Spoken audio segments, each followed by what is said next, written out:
Bismillahirrahmanirrahim. Məştubat Ramazan Risaləsi 6-cı nöqtə.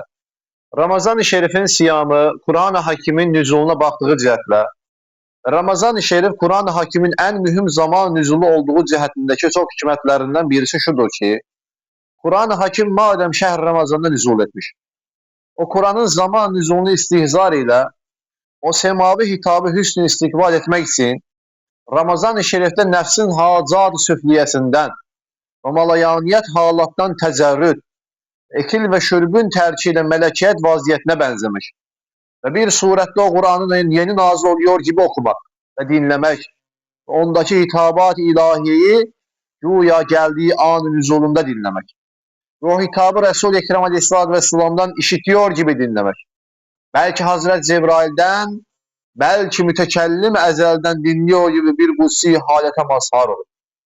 Evet, kendisi tercümanlık edip başkasına dinlettirmek ve Kur'an'ın hikmet nüzulünü bir derece göstermektir. Evet, Ramazan-ı Şerif'te güya alem İslam bir mescid hükmüne geçiyor. Öyle bir mescid ki milyonlarla hafızlar o Mescid-i Ekber'in köşelerinde o Kur'an'ı, o hitab-ı semaviyi arzulara işittiriyorlar. Her Ramazan Şehr-ü Ramazanellezî unzile fîhil Kur'an ayetini nuranı parlak bir tarzda gösteriyor. Ramazan Kur'an ayı olduğunu ispat ediyor. O cemaat uzmanın sair efradları bazıları huşu ile o hafızları dinlerler. Diğerleri kendi kendine okurlar.